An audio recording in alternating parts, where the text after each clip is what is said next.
Hermanos y hermanas, llegamos al momento de nuestra entrevista. Hoy tenemos nuevamente al licenciado Leonardo Jaramillo, psicólogo y teólogo. Actualmente es el director de educación religiosa de la parroquia Nuestra Señora de las Américas en la Arquidiócesis de Atlanta. Y lo pueden también seguir en su canal de YouTube, Mater Ecclesiae. Bienvenido, Leonardo. Muchas gracias, Blanca, por esta invitación a ser parte de este precioso programa de la voz católica de la diócesis de Knoxville. A cada uno de los que nos sintonizan, gracias por el honor de su tiempo y de su escucha. Pues Leonardo, siempre es un gusto tenerte en el programa y hoy justamente estás de regreso de una peregrinación en Fátima, Portugal.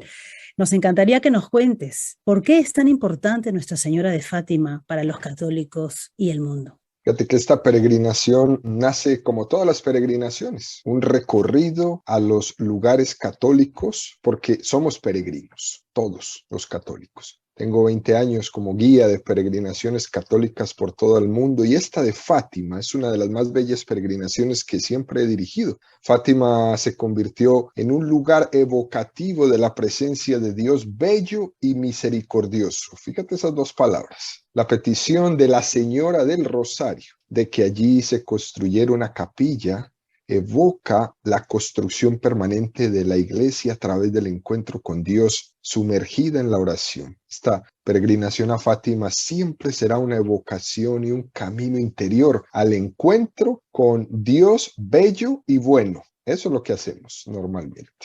Leonardo, para aquellos que no están familiarizados con las apariciones de la Virgen en Fátima, ¿nos podrías contar un poco los detalles de sus apariciones? Fíjate que el contexto de las apariciones de Fátima es muy importante para entender el misterio de este lugar, ¿no? Y su mensaje a la humanidad. Fátima es un pueblo central de Portugal, a unos 50 kilómetros del Océano Atlántico. Portugal es una nación de 90.000 kilómetros cuadrados y solamente 8 millones de habitantes, y se encuentra en la parte oeste de España. Portugal logra liberarse definitivamente de la dominación musulmana en 1139. El nombre de Fátima se remonta a la época de esta dominación musulmana, donde estuvieron allí 800 años los musulmanes en la península ibérica, en España y en Portugal. Fátima recibe este nombre de los musulmanes por ser el nombre de la hija del profeta Mahoma, el gran profeta del Islam. Ella se llamaba Fátima y de ahí le ponen a este lugar el nombre de Fátima y ahí decide la Virgen aparecerse. Es muy preciosa esta parte de cómo surge el nombre de Fátima. A 1 kilómetro de Fátima se encuentra el Aljustrel, la pequeña aldea donde nacieron los 3 pastorcitos de Fátima a los que se les apareció el ángel en 1916 3 veces y se les apareció la Virgen en 1917 6 veces. Es muy importante entender estas dos porque en total fueron 9 apariciones las que surgieron en este pueblito de Fátima. 3 de un ángel y 6 de la Virgen. En 1916 y 1917 es muy interesante saber que la historia de la humanidad lo recuerdan como esos momentos oscuros de la historia. Primera Guerra Mundial, que causará millones de víctimas. En 1917 estalla en Rusia la revolución bolchevique, ¿no? Que transmitió e impulsó en gran parte de la humanidad los principios del ateísmo, la persecución religiosa y la negación de los valores espirituales de la persona humana. Y eso era lo que estábamos viviendo en ese momento de la humanidad, para encuadrar, ¿no?, esta aparición de la Santísima Virgen en Fátima. Sé que nos falta mucho tiempo para entrar en los detalles, Leonardo, pero cuéntanos, ¿cuáles son los mensajes que la Virgen trae a los pastorcitos? ¿Por qué se les ha llamado secretos? ¿Y cómo la Iglesia Católica interpreta estos mensajes? Primero debemos ver quiénes eran los 3 pastorcitos, ¿no? 3 niños absolutamente normales, en nada diferentes a los niños de su edad, ¿no? Cuya única preocupación era llevar a pastorear el ganado de sus familias y tener un tiempo para aprender a leer, a escribir y a jugar, ¿no? Eran 3 niños. La primera, la más grande de todas, Lucía. Lucía nace el 22 de marzo de 1907. El segundo era Francisco, primo de Lucía, que nace el 11 de junio de 1908. Y la tercera, la más pequeñita, era Jacinta, hermana de Francisco, prima de Lucía, que nace el 11 de marzo de 1910. En cuanto a las apariciones, debemos decir que se dividen en estos dos grandes momentos. Primer momento, 3 apariciones del ángel. El ángel que él mismo se denominó el ángel de la paz. Era el precursor de la Virgen. En Fátima, aproximadamente un año antes, 1916, ellos vieron al ángel. Primera aparición de este ángel fue en primavera. Ellos narran que ese ángel tenía la forma de un joven de 14 o 15 años, que era más blanco que la nieve, transparente como un cristal atravesado por los rayos del sol y de gran belleza, que se aproximó a ellos y ellos les dijo: no teman, soy el ángel de la paz. Recen conmigo. Y les enseñó una oración. Dios mío, yo creo en ti y espero en ti. Te adoro y te amo. Te pido perdón por los que no creen, ni adoran, ni esperan, ni te aman. Segunda aparición del ángel fue en verano de 1916. Y ellos narran que ese mismo ángel se les aparece otra vez y les dice: ¿qué hacen aquí? Recen mucho. Los corazones de Jesús y María tienen sobre ustedes designios de misericordia. Ofrezcan constantemente al Altísimo ofrendas y sacrificios. Y Lucía, que era la más atrevida, le pregunta: ¿cómo debemos sacrificarnos? Y el ángel le responde: de todo lo que puedan ofrecer, hagan sacrificio, en reparación por los pecados que han sido ofensa a Dios y como súplica por la conversión de todos los pecadores. Tercera aparición del ángel va a ser en el otoño de 1916. Y ellos narran que ese mismo ángel se les aparece y que lleva en sus manos un cáliz y una hostia, de la que caían gotas de sangre. Y les dice: repitan conmigo esta oración. Y los niños repiten con él: Santísima Trinidad, Padre, Hijo y Espíritu Santo, te adoro profundamente y te ofrezco el precioso cuerpo, sangre, alma y divinidad de Jesucristo, presente en todos los sagrarios de la tierra, en reparación de los ultrajes, sacrilegios e indiferencias con el que él mismo es ofendido, y por los méritos infinitos de su santísimo corazón y del corazón inmaculado de María, te pido la conversión de los pobres pecadores. Y que luego cuentan los niños que el ángel toma el cáliz y la hostia se la dio a Lucía, y el cáliz se lo dio a beber a Francisco y a Jacinta. Y les dijo: tomen y beban el cuerpo y la sangre de Jesucristo, horriblemente ultrajado por los hombres ingratos. Reparen sus crímenes y consuelen a nuestro Dios. ¡Qué cosa más bella! Son las oraciones que nosotros les enseñamos a los niños cuando están haciendo la primera comunión, las que rezamos durante la comunión espiritual también. 6 meses más tarde de esta comunión, se abrió el cielo para dar paso a aquella que tenía el mensaje de amor y de salvación para la humanidad. Así fue la primera parte, Blanca, de la aparición de Fátima. ¿Qué te parece? Maravilloso. Solo puede venir de Dios. Sí, pues muy interesante porque los niños relatan que las 3 veces fue el mismo ángel. Luego de eso viene las 6 apariciones de la Virgen. Primera aparición fue el 13 de mayo de 1917. Era un domingo. Se le aparece la Virgen en un lugarcito de ese gran valle que está en Fátima que se llama Cova da Iria. Una señora se aparece encima de un encino y ellos relatan, era vestida de blanco, más brillante que el sol. Y esa señora les dice: no teman, no quiero hacerles daño. Y Lucía, la más atrevida, le pregunta: ¿de dónde eres? Y ella le respondió: soy del cielo. Y Lucía vuelve y le pregunta: ¿qué quieres de mí? Y la Virgen le responde: vengo a pedirles que vengan aquí el día 13 los siguientes 6 meses del año.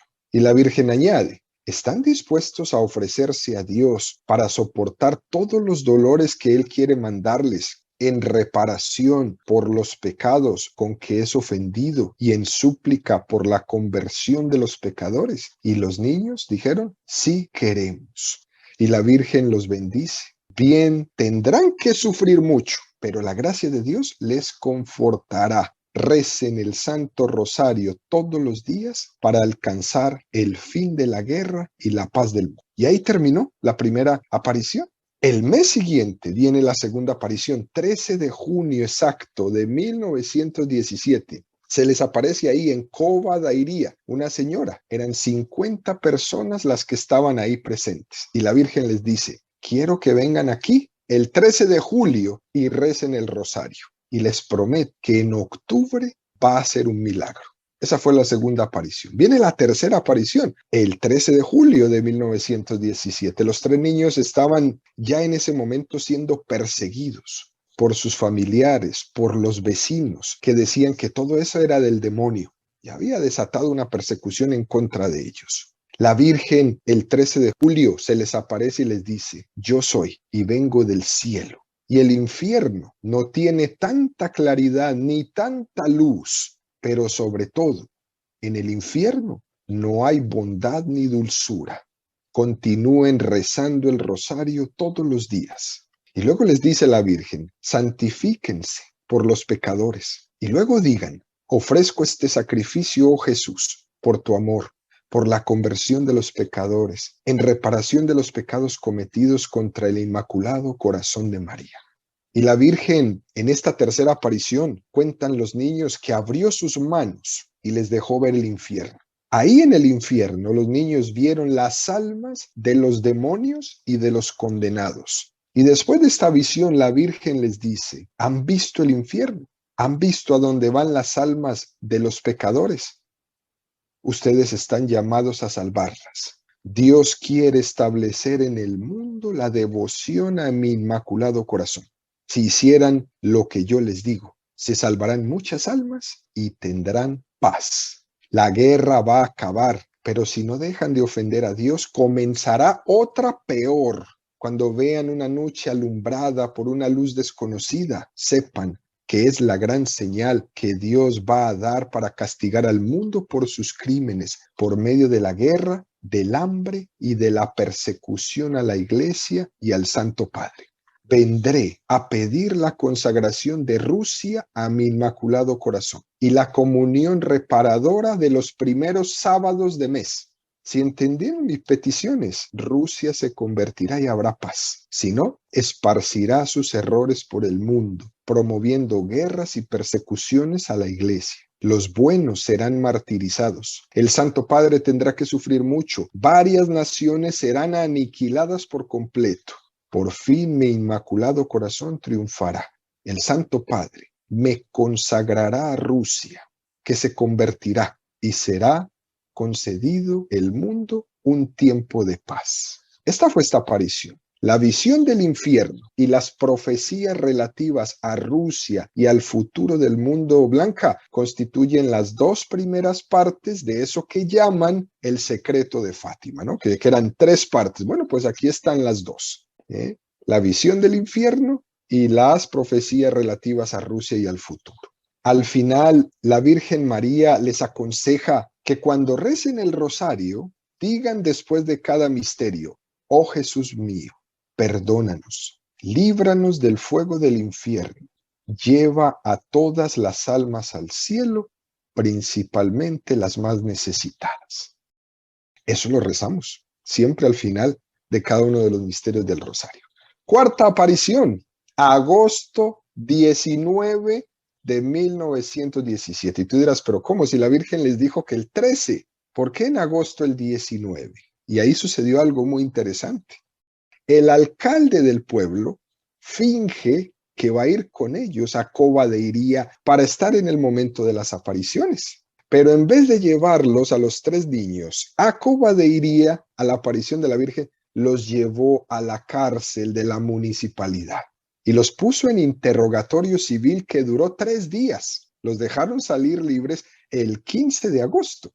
Tristes los niños por haber perdido la cita con la Virgen de ese 13 de agosto. Estaban ellos pastoreando el ganado al lado de su casa, en los Beliños, que se llama, cuando se les apareció la Señora del Cielo posada encima de una encina. Cuando los peregrinos van a Fátima y están haciendo el Via Crucis, hay una de las estaciones donde hay una enorme Virgen grande puesta. Ese altar es la conmemoración de este exacto momento del 19 de agosto. Y la Virgen les pide que recen mucho y que hagan sacrificios por los pecadores, porque hay muchas almas que van al infierno por no haber quien se sacrifique y rece por ellas. No hay nadie rezando. Y la Virgen les pide y les promete que va a ser un milagro en octubre.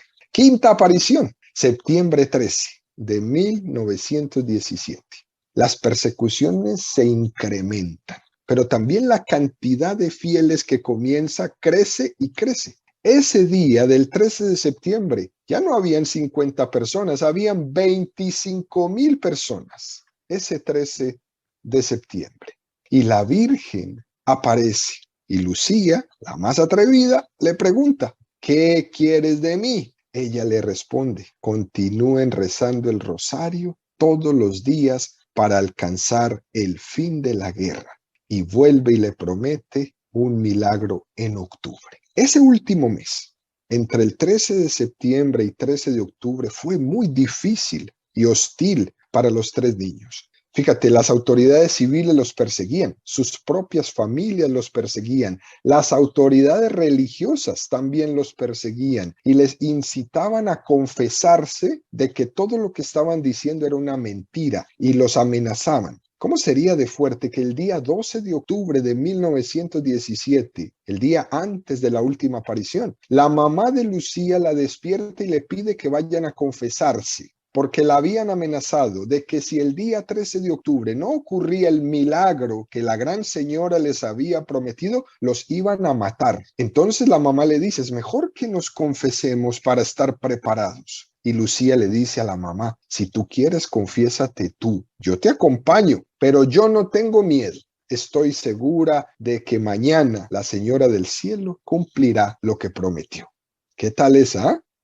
Sexta aparición y última, octubre 13 de 1917. Ese día se convocan ahí en Cova de Iría ya no 25,000, 70,000 personas. Entre ellos había de todo, devotos, curiosos, incrédulos, ateos, periodistas, espías, sacerdotes enviados a desenmascarar dicha farsa, de todo.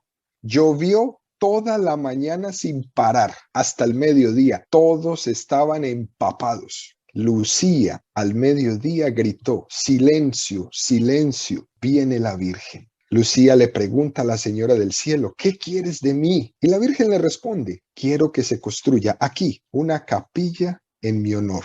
Esa capilla hoy día se llama la Capelina de las Apariciones, para los que han estado en Fátima o los que vayan a estar en Fátima. Ese es el lugar que tienen que buscar, ¿no? La Capelina de las Apariciones. Y les dice, continúen rezando el rosario todos los días. La guerra está por terminar. Es necesario que se enmienden, que pidan perdón de sus pecados, no ofendan más a nuestro Señor, que ya está muy ofendido.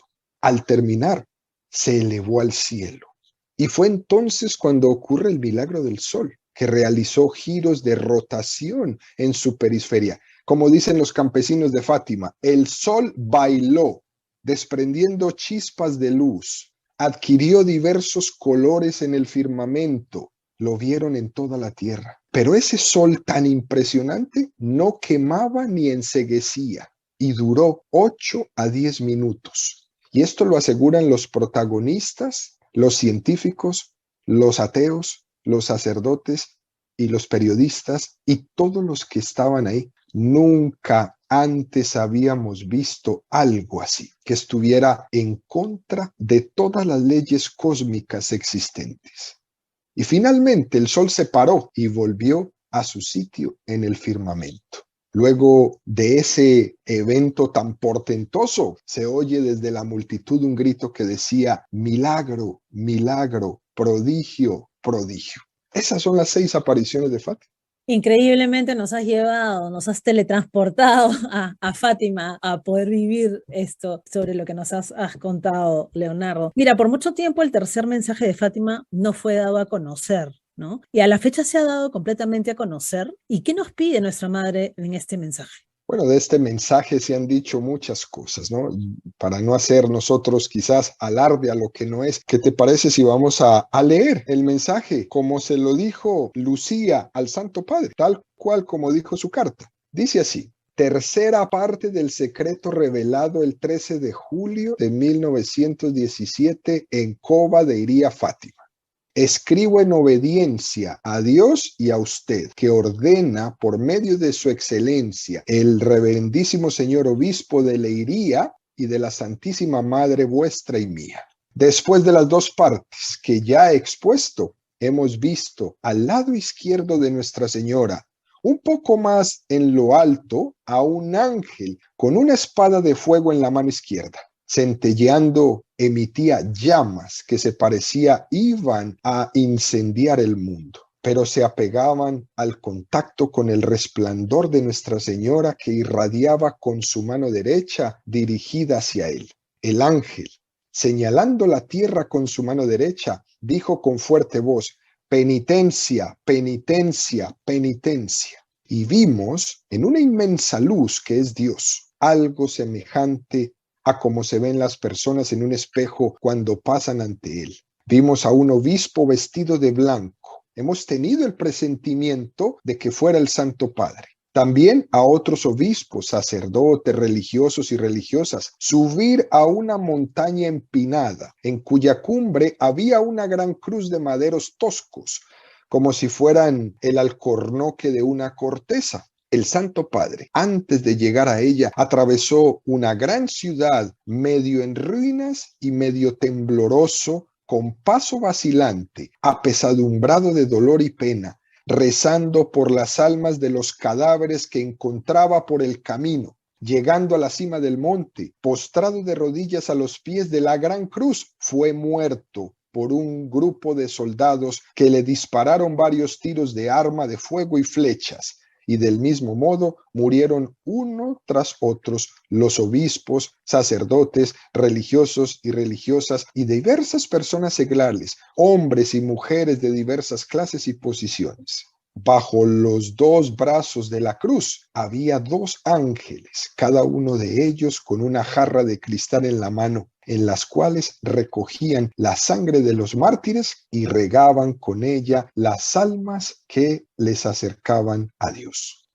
Eso es lo que escribió Lucía. Clarísimo. Si alguna persona está interesada en profundizar en este tercer misterio de Fátima, vaya a la página web del Vaticano, www.vatican.va, ponga tercer misterio de Fátima y ahí viene todas las interpretaciones oficiales de la Iglesia Católica sobre este misterio. Gracias, Leonardo, y gracias por compartir también la fuente, ¿no? Porque necesitamos justamente eso, la interpretación de la Iglesia Católica sobre este secreto. Y bueno, y seguimos.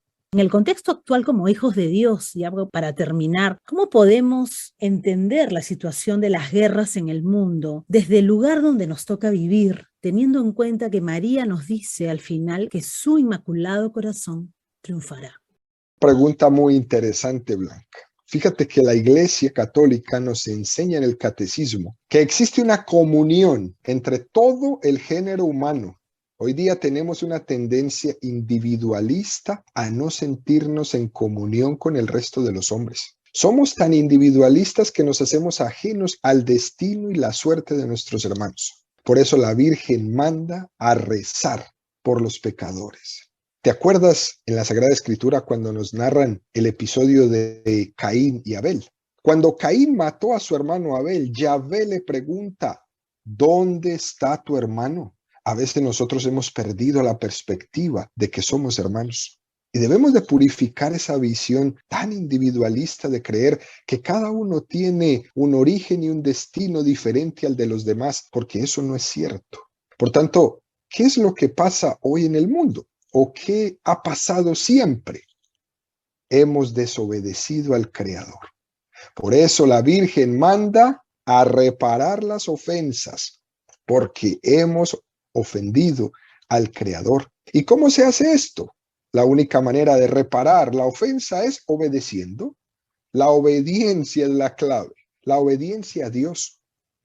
De hecho, la obediencia en la Sagrada Escritura se define como la adhesión libre al designio de Dios, que permite hacer de la vida del hombre un servicio a Dios y una entrega gozosa. Eso es todo lo contrario a lo que se entiende hoy por obediencia. Hoy el mundo moderno entiende por obediencia una virtud que tiene la gente de poca iniciativa, los tontos, los que tienen pocas cualidades, y por eso les toca obedecer. Eso es lo que se escucha por ahí en la calle. Y entonces nos preguntamos, ¿qué es lo que sucede hoy en el drama mundial? Rusia, Ucrania, Georgia, ¿qué es lo que está pasando? Sucede que entonces vivimos en una total desobediencia que ha desordenado la creación. La creación entera ha sido sometida a la desobediencia, hombres y mujeres por todos lados diciendo y creyéndose que son dioses. La creación en el principio era obediente y nosotros la hemos desordenado. Y por eso Dios viene, por medio de su madre, a exigirnos nuestra obediencia. Porque Él tiene un designio para realizar en nosotros, un universo que construir, y necesita, Blanca, de tu colaboración y de la mía. Por eso nos pide adhesión, por eso nos pide dejar el egoísmo que lleva a una sociedad en la que el hombre es lobo del otro. Cada uno quiere sus caprichos, cada uno quiere su propia comunidad, y todo esto es difícil compaginarlo con el vecino, porque todo lo que no me gusta de ti es un problema, y el otro acaba siendo mi enemigo porque limita mis caprichos. Esa es la tendencia que tenemos. Todo mundo quiere que se le dé derecho a su capricho, pero nadie está pensando en que el otro es mi hermano. Eso es lo interesante, y ese es el llamado. Reconocer que somos hermanos, que el ideal moral de nosotros como seres humanos es un hombre que viva en comunión con Dios, en comunión con mi hermano y en comunión conmigo mismo. Y para poder vivir esta comunión, querida Blanca, nosotros necesitamos ser personas obedientes.